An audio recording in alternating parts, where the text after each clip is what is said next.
This is your WCFW Daily News Roundup for 105.7 CFW in Chippewa Falls and 93.5 The Tap in Eau Claire. For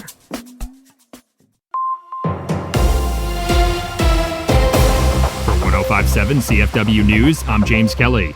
The Wisconsin Department of Natural Resources is once again asking the public to help with an ongoing study on the black bear population. The Black Bear Litter and Diet Survey seeks to track the reproduction and overall population of black bears in the state to help inform future policy decisions. Civic Media's Maddie Schaefer has more on how residents can help with the survey.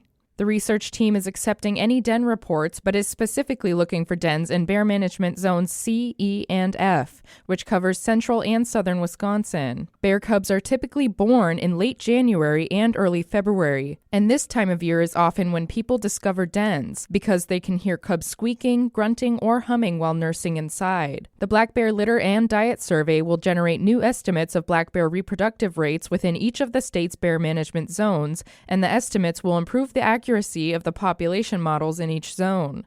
The project was started in 2021 and is now going into its fifth year. The purpose of the project is to place GPS collars on sows, or female bears, and track them over the years. The data will let researchers understand litter frequency and cub survival rates. DNR research scientist Aaron Morrison says public assistance is essential to increasing their sample size. Morrison adds that if someone reports a den that includes a sow, they are invited to come out to the survey. We're very appreciative of the public and their involvement in this project. It wouldn't be a success without them. And so we like to be able to invite them out on those surveys as a way to kind of show them a part of the research that they're involved in. Morrison says that individuals reporting dens should keep track of the GPS coordinate, take photos of the den, and give a description of the site and surrounding area, and make note of any bear activity. To report the activity, visit the DNR's Black Bear Den submission form. Wisconsin Department of Health Services officials are reminding residents to look out for changes to their SNAP or food share benefits over the coming weeks. Under changes made in the One Big Beautiful Bill signed by President Donald Trump in July, new work requirements for SNAP benefits will soon go into effect. The changes require SNAP recipients to work, volunteer, or engage in job training for at least 80 hours per month in order to receive their food assistance benefits. Trump administration officials say the change is meant to cut down on fraud. Critics of the requirements say they add new barriers for SNAP recipients to navigate, which could cause them to lose the benefits they depend on because of confusing paperwork or other extenuating circumstances. DHS officials say the new requirements will be implemented on a rolling basis, and SNAP recipients will notice the changes the next time they renew their benefits. The changes will also force states to pay a higher portion of the administrative costs for SNAP benefits based on their fraud error rate. Wisconsin has one of the lowest error rates in the country.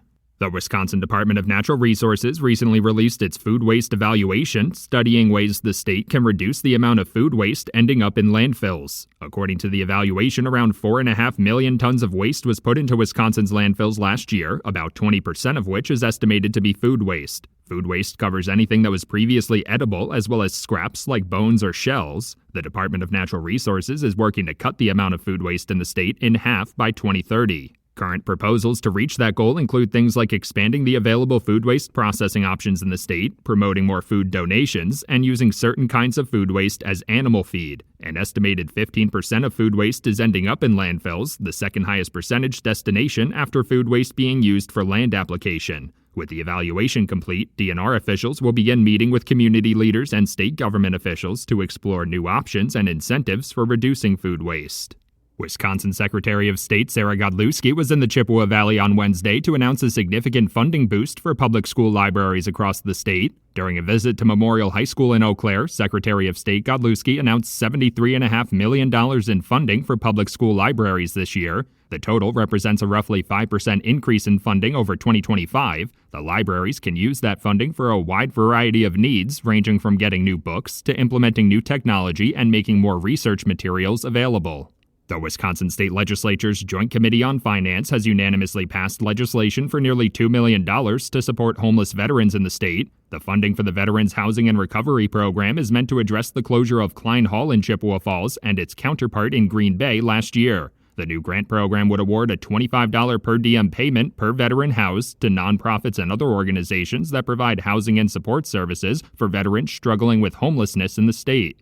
The University of Wisconsin-Eau Claire has officially opened an exhibit featuring Dr. Martin Luther King Jr. in honor of Black History Month. The showcase will be open on the third floor of the Davies Center for the month of February. According to UWEC officials, the exhibit features 3 sections, one honoring prominent Black figures who spoke for the Forum series over the years, one that documents historical university programs supporting equality, and one that recognizes each winner of UWEC's Martin Luther King Jr. Social Justice Award. State lawmakers have introduced new legislation aiming to clarify some legal differences between humans and artificial intelligence. The proposed bill received consideration at a public hearing on Wednesday. If passed into law, it would ban artificial intelligence from owning property, getting married, or running a corporation. It also states that artificial intelligence cannot be held liable in court and technically bans an AI system from marrying another AI system. Lawmakers say the legislation is meant to add regulatory guardrails and legally clarify that AI is not human. For 105.7 CFW News, I'm James Kelly. For Civic Media News, I'm Lisa Hale. The conflict in Iran has Wisconsin connections. Members of the Wisconsin National Guard with troops from Oshkosh and Milwaukee have been deployed to Kuwait and Iraq since May of 2025. The F-35 jet stationed with the Wisconsin Air Guard in Madison have not been activated as of this week. One student was arrested for making threats that prompted a northeast Wisconsin school to close this week. The Neenah School District was notified Tuesday about social media posts alleging a potential safety threat at Neenah Middle School. To protect student safety, classes at the middle school were held virtually on Wednesday. No other schools in the district were closed. Neenah Police Chief Aaron Olson said the student responsible has been arrested, and the chief is recommending felony charges of making terrorist threats.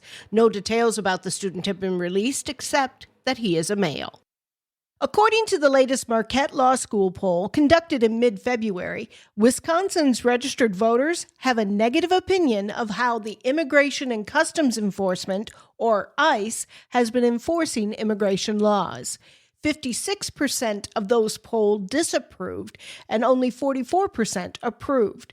But poll director Charles Franklin said the divide really shows a split down party lines. There's been a lot of talk that the events in Minneapolis would change the country's opinions.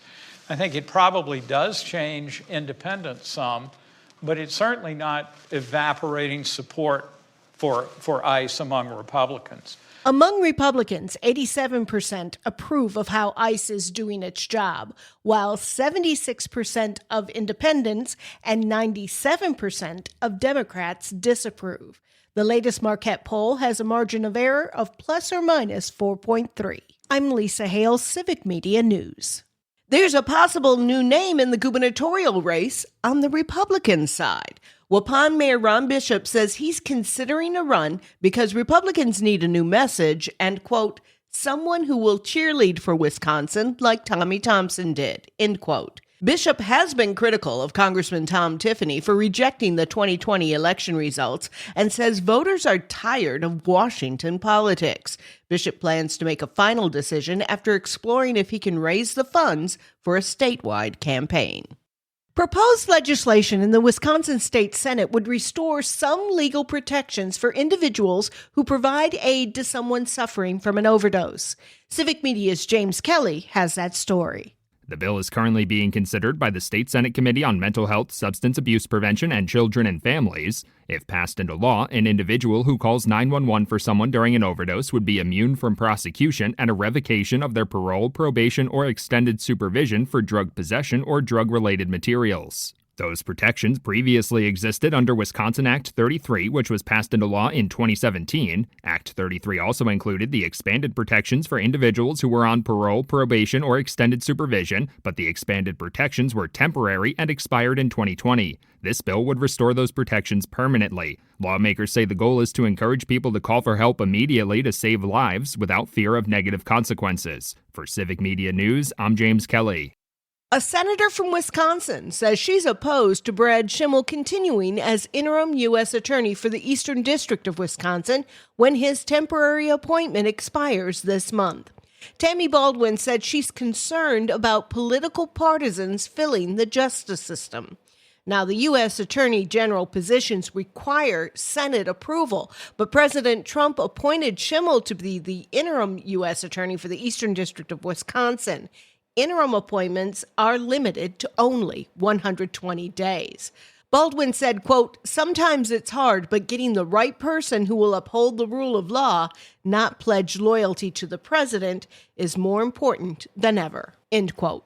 A final federal permit from the U.S. Army Corps of Engineers clears the way for construction to start on Enbridge's Line 5 relocation project. Civic Media's Maddie Schaefer reports. The new 41-mile segment will move the pipeline around the Bad River Band of Lake Superior Chippewa Reservation. In a statement, Enbridge says crews will employ more than 700 union workers and expects to spend millions on construction-related projects in Ashland, Bayfield, and Iron counties. The company adds Line 5 supplies crude oil and propane to 10 refineries, serving millions across the Midwest and Great Lakes region. Environmental groups argue the new route would cross roughly 185 waterways and impact more than 100 acres of wetlands. They say those wetlands are critical to wild rice beds, fish habitat, and the broader Lake Superior watershed. For Civic Media News, I'm Maddie Schaefer. A bill that could open Wisconsin highways to self-driving cars has cleared its first hurdle at the state capitol. The Senate Transportation Committee voted 3-2 to advance the plan.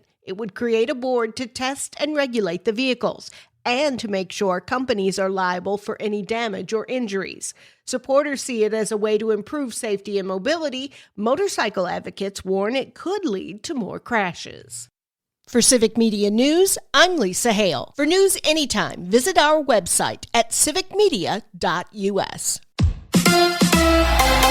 Wisconsin skates to the finals. Hi, I'm Mike Clemens with Sports College Hockey. The Badgers women's team takes on Ohio State tomorrow at the Anderson Arena in the WCHA Finals. Face off 2 p.m. Mark Johnson could become the first ever college hockey head coach with 700 career wins. In hockey, maybe unlike other sports is unique because if I have a goaltender that is really good on a particular day, I might have a chance. It's become very much more competitive than it's ever been. NFL former Packers president Bob Harlan has passed away. In 2020, I asked him for his reaction to the team drafting quarterback Jordan Love the night before. He remembered Favre and Rodgers. And both decisions turned out to be two of the best decisions in the history of the organization. So I think you should sit back and let time go by and see where it is. And what the future holds, you can't make a judgment on draft day. Bob Harlan was 89. With Sports, I'm Mike Clemens.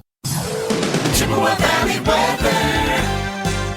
We have some rain and thunderstorms on the way. We could get a half-inch to an inch or more of rain here through the night tonight. Scattered rain, thunderstorms likely today, 58. Our high tonight, showers and thunderstorms with a low in the mid-30s tomorrow. Showers early, then clearing with a high of 41. I'm meteorologist Sean Cable. Outside now, it's 40. That's your WCFW and the TAP Daily News Roundup from Civic Media. Subscribe to this podcast on Spotify, Apple, or wherever you find your podcasts. Find more news at WCFW.FM or thetap.fm.